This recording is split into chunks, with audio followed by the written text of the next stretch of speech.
My name is Susan, and currently I find myself balancing a demanding career while raising my only son, Ethan. Despite getting married, my passion for work has not waned. As the president of a small company, I had no concerns about a salary cut upon returning from maternity leave, thanks to a reliable team handling my business during the hectic times of childcare. However, there is another issue weighing heavily on my mind, something more personal and challenging. It revolves around my mother-in-law, Dorothy, my husband, James, our son, Ethan, and I live in a house. Ever since my father-in-law passed away, Dorothy moved in with us. Initially, we thought it would be temporary, but Dorothy showed no signs of leaving. One day, I mustered the courage to ask Dorothy, "How long do you plan to stay with us?"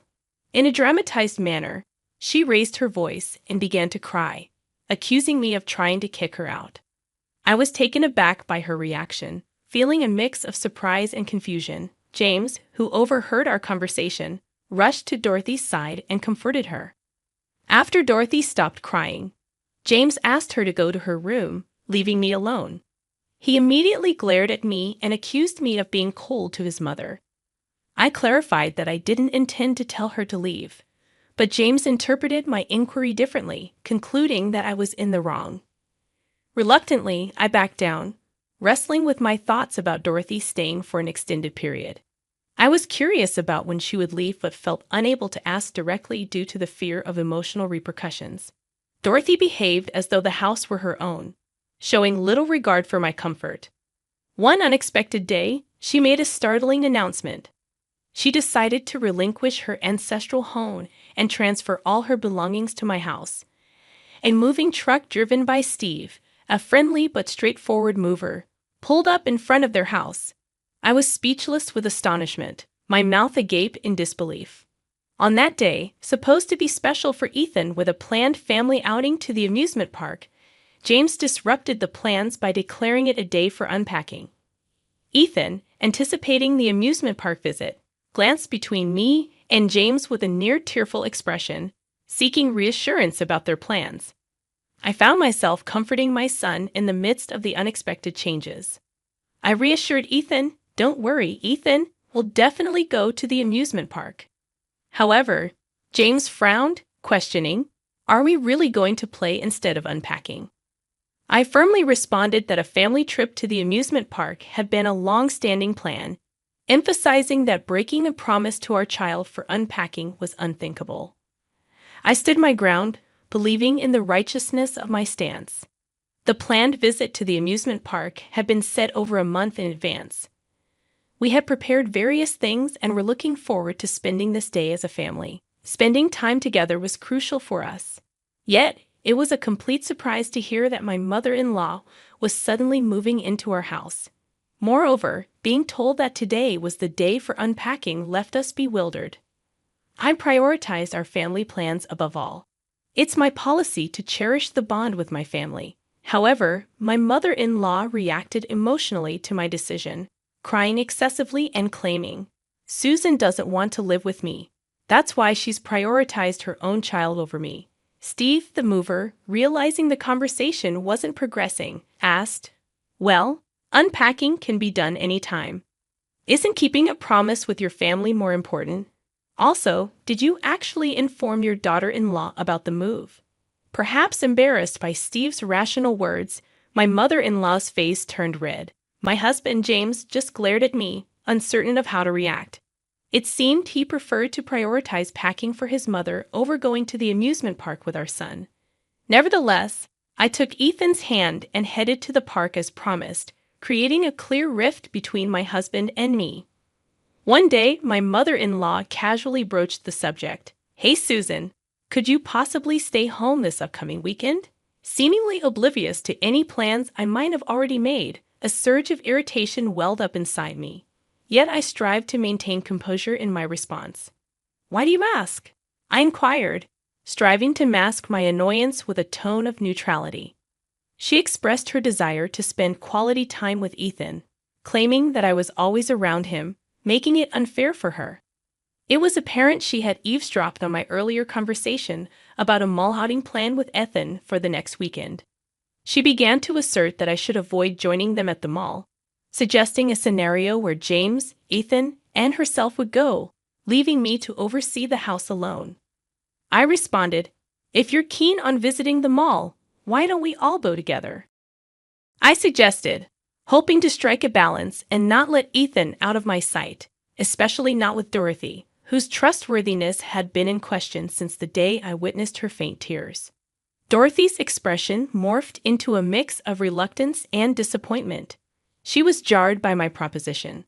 Voicing her displeasure was not an option, and with evident reluctance, she nodded in agreement, conceding to the new plan. At the shopping mall, I was selecting clothes for my son, Ethan, just as I had planned. Recognizing that children grow up fast, I picked out slightly larger sizes. Suddenly, my mother-in-law, Dorothy, came over and said, "Don't you know his size?" This size would fit Ethan perfectly. She had chosen a size that fit Ethan just right for the moment. I tried to explain that kids grow quickly, and it's better to have a bit of room in their clothes.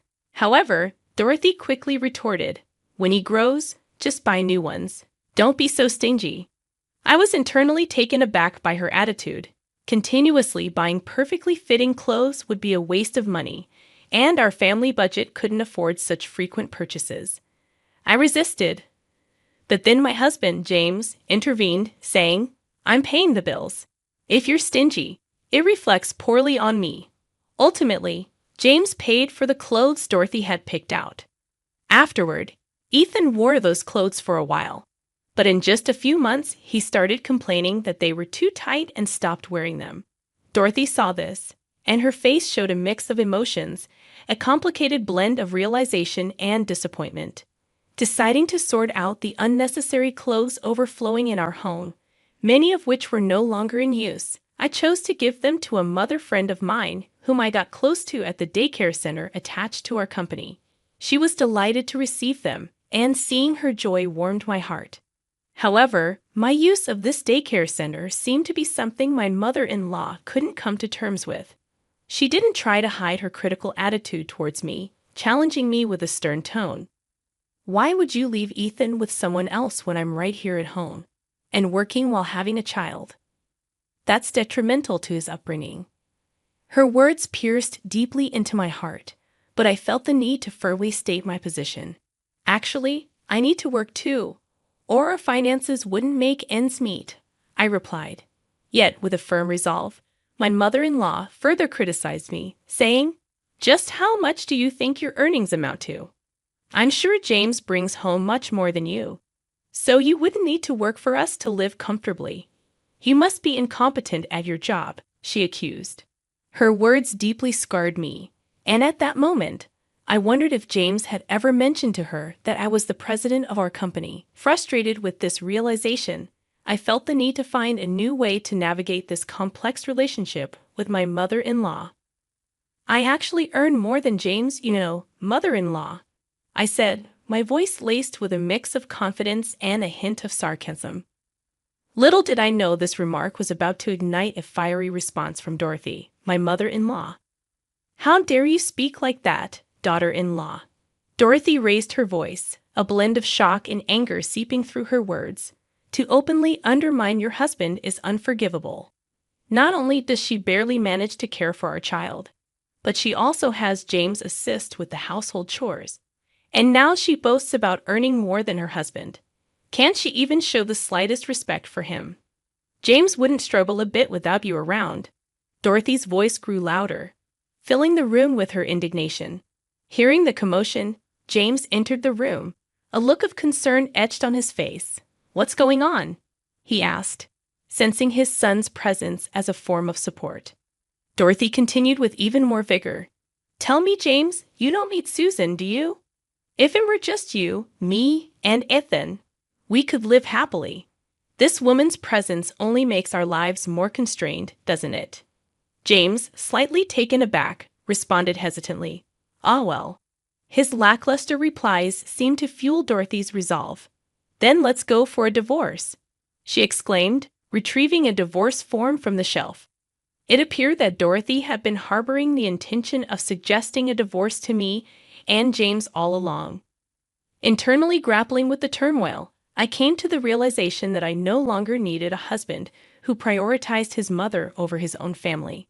However, I was determined not to give up custody. James shouted angrily, "Everything about you is unbearable. You are no longer needed in our family of three," his voice trembling with anger, symbolizing the collapse of our years-long marriage. Longing for freedom from this house, or rather this relationship, I responded calmly, "I understand, James." With a steady hand, I signed the divorce papers, marking the end of our relationship. Our family consisted of me, my husband James, and our grown son Ethan. However, ever since my mother-in-law Dorothy moved in, the tension in our home had been escalating. Disregarding our plans, Dorothy forced me to help her unpack her belongings, ruining Ethan and my eagerly awaited trip to the amusement park. When I began preparing for the move, she abruptly took James on a hot spring vacation. Ethan had been invited, but having witnessed her mistreatment towards me, he declined, preferring to stay with me.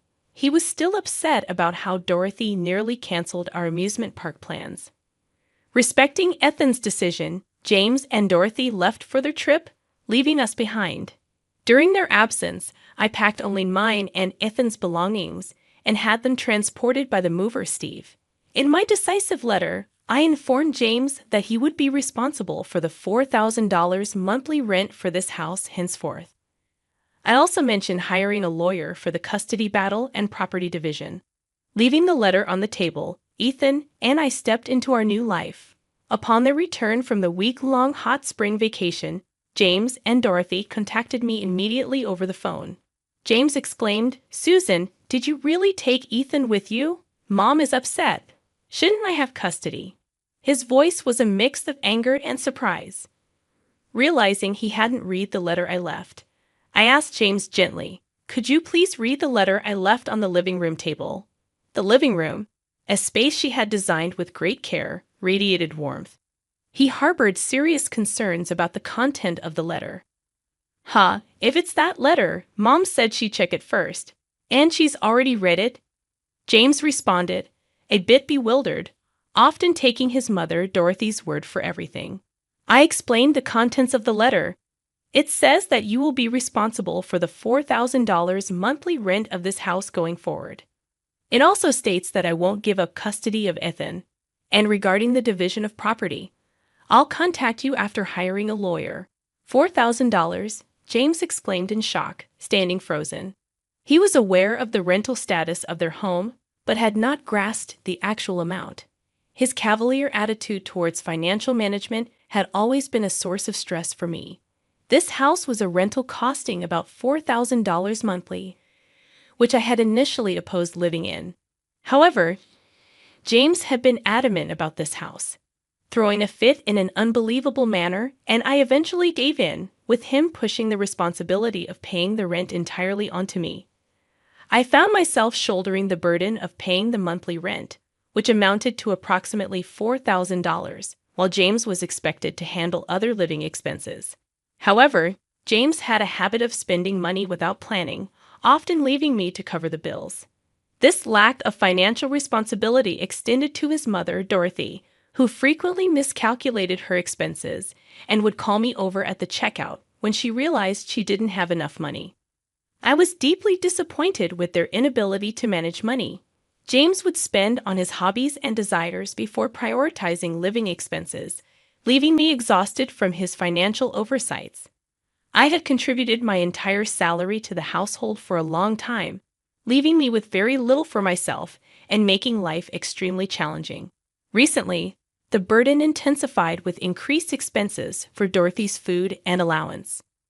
The prospect of divorce meant shedding the hefty $4,000 monthly rent. Fortunately, the house was in James's name, sparing me from future responsibilities toward him and Dorothy.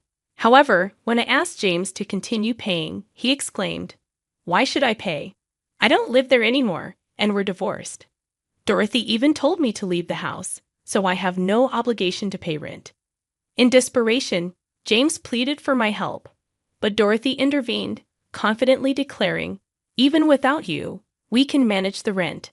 The amount you paid is nothing for James." I was flabbergasted, knowing that James, with a net income of around $2,000 and hardly any savings, could not afford the rent.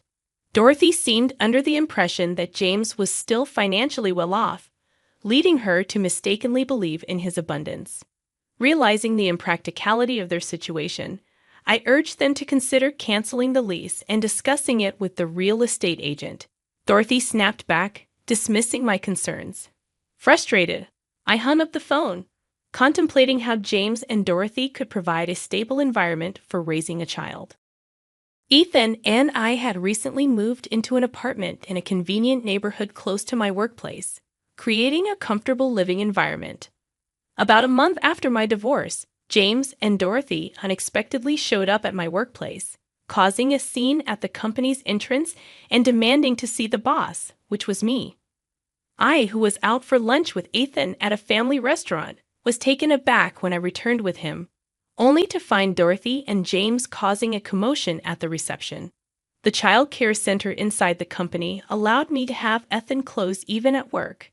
The sudden appearance of James and Dorothy left me bewildered, especially since I had been waiting for a response to a meeting arranged by their lawyers. Dorothy, with tears that seemed more manipulative than genuine, pleaded with me, "Susan, can't you just come back home? I understand you were the one providing financially, but enough with this soul killing.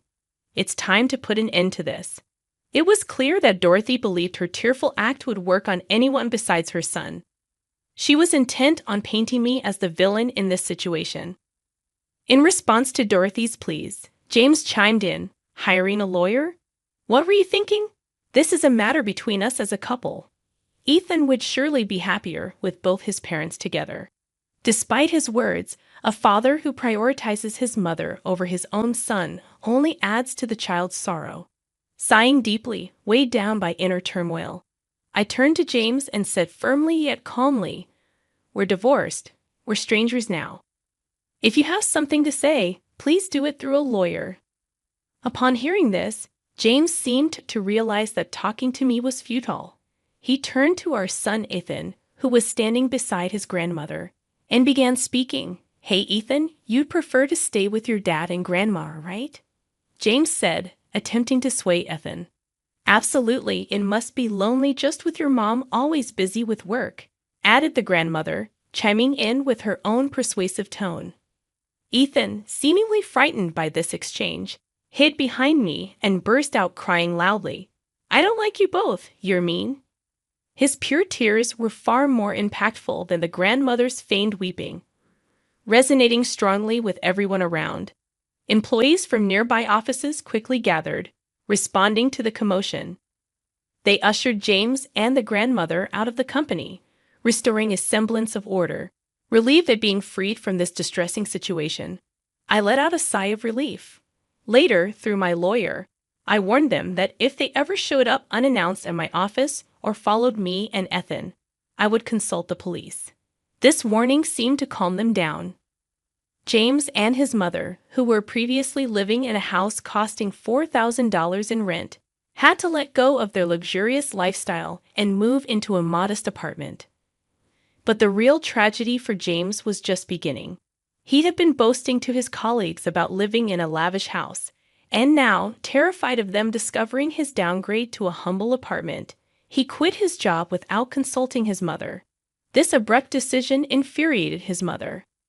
Eventually, they both had to start working out of necessity. Despite their new jobs, they spent their days blaming each other for losing Ethan, engaging in bitter arguments, and struggling to pay child support while trying to make ends meet. It was a challenging situation for them. As for me, I've been doing well in my job, and despite the absence of a father, Ethan has grown into a sturdy and reliable young man. In my heart, I always believed that even without such an unreliable father figure, I was capable of raising this child admirably.